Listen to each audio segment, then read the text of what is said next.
Dia dok teruskan juga. Dia kata kau gila. Dia tahu tak gila. Zanait. Nabi bagi kat dia, la'allaka qabbalt atau la'allaka ghamas. Boleh jadi kau cium-cium je, ataupun boleh jadi kau raba-raba je. Nabi kata pada dia, takut dia ni tak faham apa benda zina. Dia ingat raba-raba tu zina. Jadi sebab hakim kena macam tu juga. Kau faham ke zina tu apa? Yalah, berpeluk-peluk tu zina lah. Jadi dia silap. Hakim kena tanya dia. Nabi tanya dia, la'allaka ghamas. Boleh jadi kau raba saja. La'allaka qabbal. Boleh jadi kau cium saja. Dia kata, tak, aku zina. Aku tahu makna zina. Kemudian hukuman diteruskan padanya. Maka fuqaha menyatakan dengan itu maka tak disyaratkan untuk orang bertaubat mesti. Sebab itu Nabi soalan, kau pergi. Dia dok asak juga, dia nak ngaku juga. Cuma apabila orang tu telah berzina, sabit kesnya, kewajipan mahkamah Islam dan pemerintah Islam melaksanakan perundangan Islam. Kewajipan. Tetapi bukan kewajipan orang yang melakukan dosa hadir ke mahkamah untuk mengakui dosanya. Bukan kewajipan. Dia boleh bertaubat seseorang dia dan meminta ampun pada Allah. Ditutup aib dia. Bahkan itu lebih disuruh oleh agama. Kerana agama menyuruh menutup aib Muslim dan dirinya sendiri seorang Muslim. Tetapi orang yang mengiklankan kemaksiatannya, orang ini kita perkatakan ataupun kita sebut pada orang ramai agar menjauhi maksiat yang diiklankan itu. Maka masyarakat kita tengok operasi bahagian mencegah mungkar, tengok berjalan, tetapi mungkar terus berlaku. Mereka tidak mencegah mungkar yang mencemarkan environment. Mereka pergi cegah mungkar yang orang pun tak nampak kalau orang tak bagi tahu. Yang upacara-upacara yang ternyata mungkar secara luas, itu tak diperkatakan. Kalau kita temu ramah dia pun, saya tak ada pendapat lah, kata. Dia tahu ni. Tapi kalau malam ni ada operasi, semangat dia pun pakai smart pergi operasi. Kadang-kadang dia lebih daripada orang tak. Kerana salah memahami falsafah, salah memahami maqasid, salah memahami tujuan syarak. Tujuan syarak bukan nak dedahkan aib orang, tujuannya nak membersihkan persekitaran. Wa anha qalat, daripada Aisyah radhiyallahu an, katanya qala Rasulullah sallallahu alaihi wasallam, ma adhunnu fulan wa fulana ya'rifan min dinina syai'a. Nabi sallallahu alaihi wasallam sebut, aku tak fikir orang sekian-sekian dua orang mengetahui mengenai agama kita sikit pun. Rawahul Bukhari. Nabi diriwayatkan oleh Bukhari, kata Al-Lais bin Sa'ad, ahadur ruwatul hadzal hadis, salah seorang periwayat hadis ni, hadzani rajulan kana minal munafiqin, dua orang lelaki ni daripada munafiqin. Lelaki tu tak ada, Nabi cakap dia tak ada di depan. Nabi kata aku tak fikir dua orang tu tahu agama apa pun.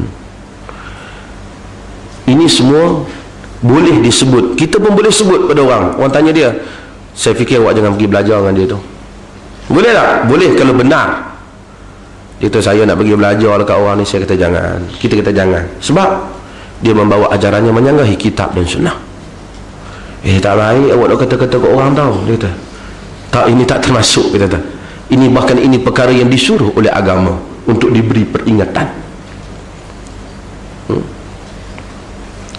Wa an Fatimah binti Qais radhiyallahu anha qalat, ataitu an-nabiy sallallahu alaihi wasallam faqultu inna Abul Jahm wa Muawiyah khatabani, faqala Rasulullah sallallahu alaihi wasallam, amma Abul Jahm fala yad'u al-'asahu an 'atiqihi wa amma Muawiyatu fas'alukun la mala lah, muttafaqun alaih.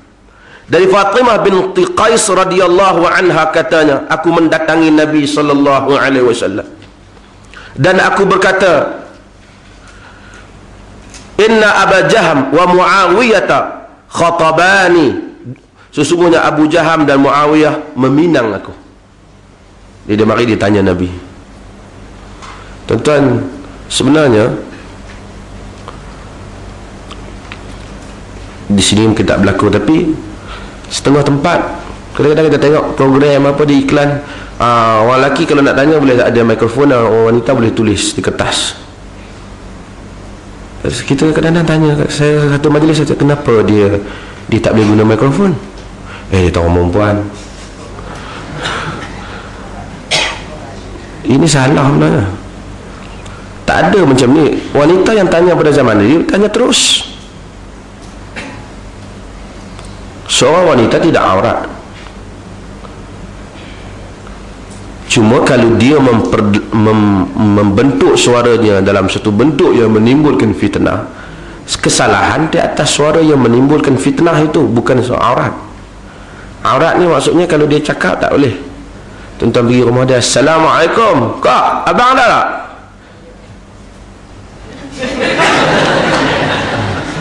Pasal dia aurat. Kalau dia kata ada, bunyi bila bunyi dia aurat. Saya bukan tak setuju dengan gerakan Islam. Kita setuju dengan gerakan Islam, tapi anda janganlah beri pandangan-pandangan yang akhirnya pandangan itu anda kelihatannya seperti tidak munasabah.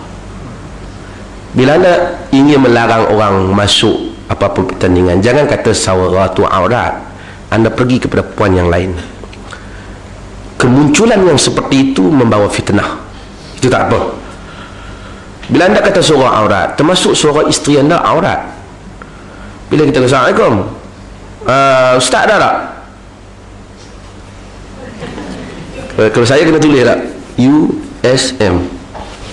Masa dia pergi universiti.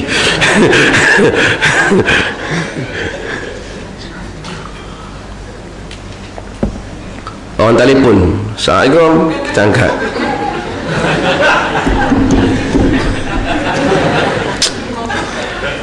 Tak payahlah bagi, kadang-kadang tak logik lah cakap macam tu seorang aurat. Nak beli bukan seorang aurat. Bagaimana dia membentuk suaranya itu patut dipertikaikan. Kalau dia pun cara tanya lengguk 16 kali punya, tu ialah, itu cara tu, bukan nanti suara itu. Banyaklah pergerakan aksi-aksi yang lain termasuk yang boleh menimbulkan fitnah, itu dilarang oleh syarak. Faqala Rasulullah, dia kata Abul Jaham dan Muawiyah meminang aku. Kedua-duanya meminang. Tuan-tuan, kalau satu orang meminang dan kemudian pinangan itu telah dipersetujui, perkahwinan belum berlaku, diterima pinangan itu dan menentukan tempoh untuk berkahwin, haram untuk kita meminang di atasnya. Diharamkan. Demikian jual beli yang sudah disepakati, walaupun proses belum berlaku, kerana itu menimbulkan permusuhan di antara seseorang dengan orang yang lain. Tetapi jika dia meminang tak diberi kata putus, nantilah kami fikirkan macam mana. Masa tu kita boleh meminang, kerana dia tak boleh menimbulkan permusuhan, kerana dia pun tak kata setuju. Walaupun ada fuqaha yang agak tegas, dia kata tunggu dulu, tak, kita kata lagi mana dia tidak kata ya setuju. Masa satu orang perempuan, banyak orang boleh minang dia. Tapi bila dia kata ya, kita kata dia sekarang bertunang, dia nak kahwin, belum akad nikah lagi, aku pinang malam ni, tak boleh. Kerana itu menimbulkan permusuhan. Menimbulkan permusuhan. Kes ini barangkali kes ini bermaksud dua orang pinang, dia tidak bagi apa-apa kata. Orang ni pun tanya dia, orang ni pun tanya dia. Faqala Rasulullah sallallahu alaihi wasallam. Tuan-tuan, minang ni maksud apa?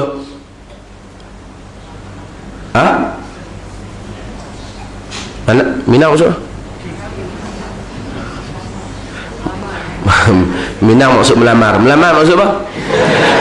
Melamar maksud minang. Senang lah macam tu jawapan. Tak bagi markah kalau makin kosong kan. Maksud menyatakan hasrat ingin berkahwin. Tak kisah. Kalau dia telefon ni, ingat nak kahwin dengan you lah. Kalau you setuju nanti artinya meminang tau. Bukan mesti ada agak-agak itik, dia tak mesti buang ulu ikan, dia tak semesti, tak termasuklah rukun-rukun meminang.